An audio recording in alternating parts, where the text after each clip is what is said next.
Capítulo 24. Como, depois da dança, levaram-me ao Ipiruguaçu, que devia matar-me. Concluída a dança, fui entregue ao Ipiruguaçu, e lá conservado sob severa guarda. Disseram-me que contaram que estes ídolos haviam profetizado que aprisionariam um português. Então respondi: esses objetos não têm poder nenhum. Também não podem falar, e mentem que sou um português. Sou um amigo dos franceses, e a terra, que é minha pátria, se chama Alemanha.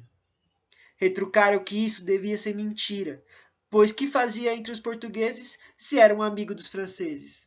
Sabiam muito bem que os franceses eram tão inimigos dos portugueses como eles próprios, pois os franceses vinham anualmente em navios e traziam-lhe facas, machados, espetos, pentes e tesoura. E eles davam em troca pau-brasil, algodão e outras mercadorias, como penas e pimenta. Eram, portanto, bons amigos. Com os portugueses era diferente, pois anos antes haviam chegado à terra. Assim continuaram contando. E lá, onde ainda moram, estreitado a amizade com os tupiniquins, seus inimigos. Logo depois, os procuraram para comerciarem. Eles, os tupinambás, também tinham ido com muita confiança aos navios e subido a bordo, como fazem ainda nos dias presentes com os navios franceses. Quando os portugueses conseguiram um número suficiente deles a bordo, os assaltaram, amarraram, conduziram e entregaram aos tupiniquins, pelos quais foram então mortos e devorados. Atiraram ditos portugueses, alguns com sua artilharia, e cometeram ainda outras violências.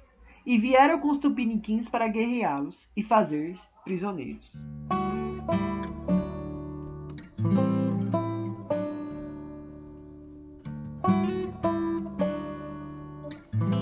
Capítulo 25.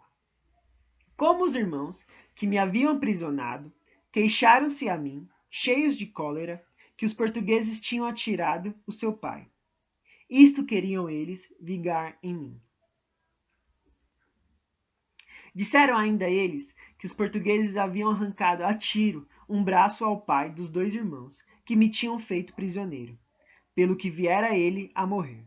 E queriam agora vingar em mim essa morte. Respondi que em mim nada havia a vingar, pois eu não era português. Eu tinha, havia pouco, chegado a São Vicente com os castelhanos, naufragamos, e por isso eu tinha ficado entre os portugueses. Havia lá, nessa ocasião, o moço da sua tribo, que tinha vivido como escravo junto aos portugueses. Numa expedição contra os tupinambás, subjugaram os tupiniquins uma aldeia inteira. Aos velhos devoraram, comerciando com os portugueses, alguns dos jovens entre os quais se contava o mencionado moço, que fora adquirido por um senhor da região de Bertioga, um galego por nome Antônio Agudin. Este escravo tinha sido de novo capturado pelos tupinambás, cerca de 3 meses antes de mim, mas como um membro da própria tribo, não tinha sido executado. Ele conhecia-me bem, inquiriram-no a meu respeito, e relatou que era verdade que um navio tinha naufragado e havia chamado castelhanos aos náufragos, dos quais eu fazia parte. Eram estes amigos dos portugueses. Nada mais sabia de mim. Já antes, eu tinha sabido, e repetiram-me, que de tempos em tempos chegavam navios franceses e que também alguns franceses viviam entre os selvagens. Tinham ficado para colher pimenta. Por isso insisti na minha declaração. Eu era um amigo dos franceses.